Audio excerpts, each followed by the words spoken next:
The abbey stands silent. Stone walls rise against the night. The sound of bells has faded. Only the wind moves through the cloisters.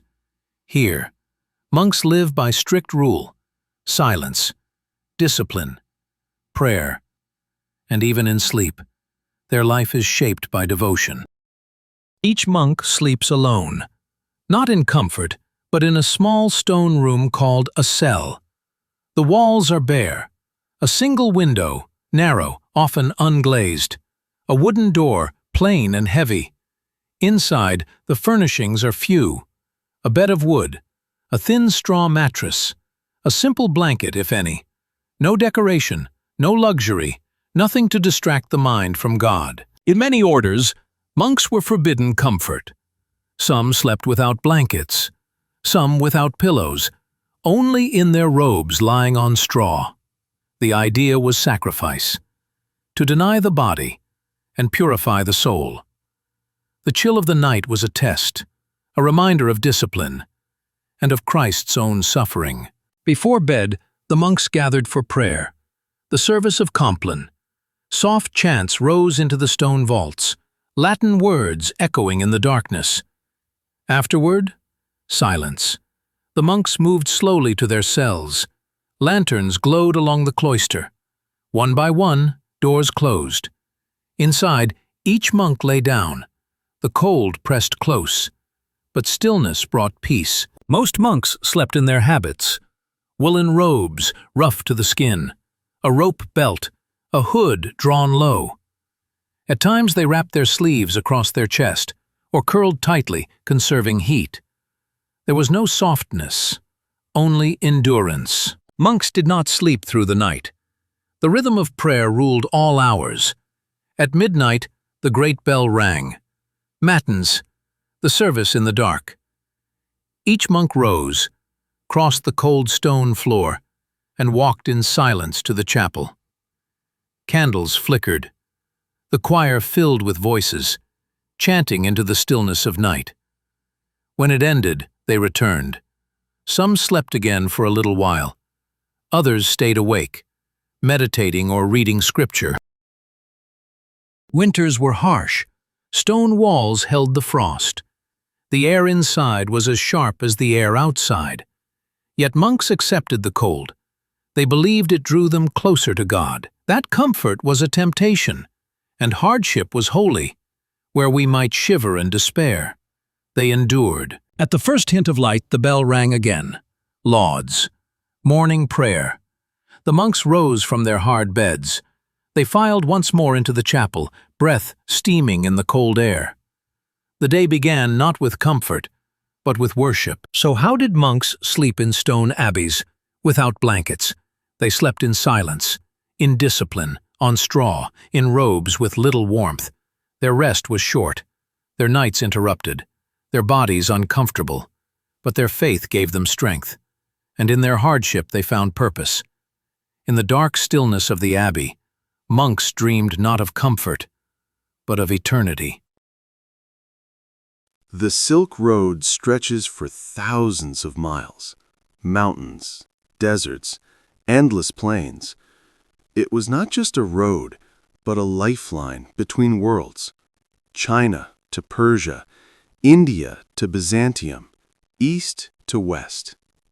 Merchants, pilgrims, and travelers crossed it, and when night fell, they had to sleep.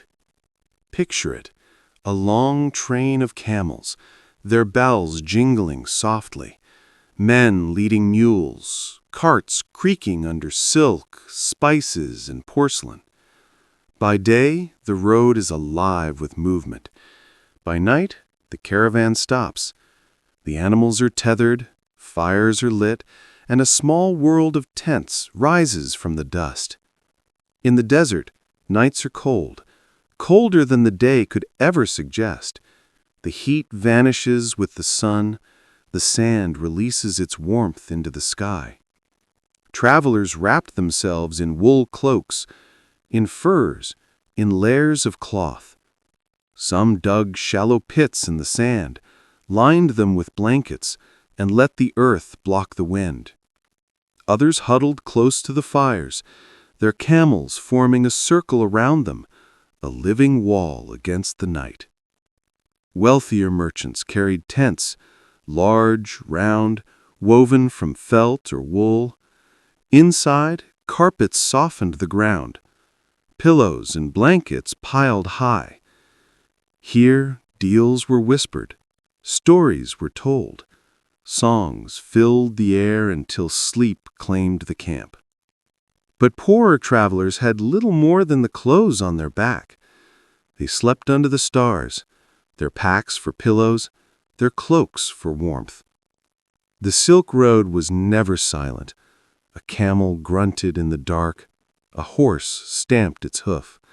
The fire cracked and sighed. Land of order, discipline, and ritual. The samurai lived not only by day, but also by night. Even in their rest, their way of life was shaped by duty. Picture a wooden house, sliding doors, paper walls, a garden outside with the sound of water. Inside, the floor is covered with tatami, straw mats woven tight, soft to walk on, firm to sleep on. There is little furniture. Space is left open. Simplicity itself. Before night, the samurai removes his armor, the plates of iron, the silk cords, the helmet. Piece by piece, it is stored carefully, polished, respected. He wears instead a simple robe, cotton, light, clean.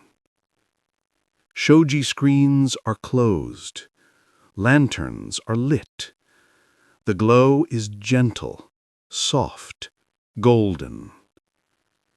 On the tatami, a futon is laid. Not a thick bed, but a thin mattress folded during the day. A quilt placed on top. The samurai lies down. The futon supports him, firm yet modest. There is no softness to weaken the spirit, only enough comfort to rest. The night in a samurai house is quiet. No loud voices, no idle talk. Outside, the sound of crickets, the breeze in the trees, perhaps the distant bark of a dog. Inside, only stillness. Silence was part of discipline, and silence allowed the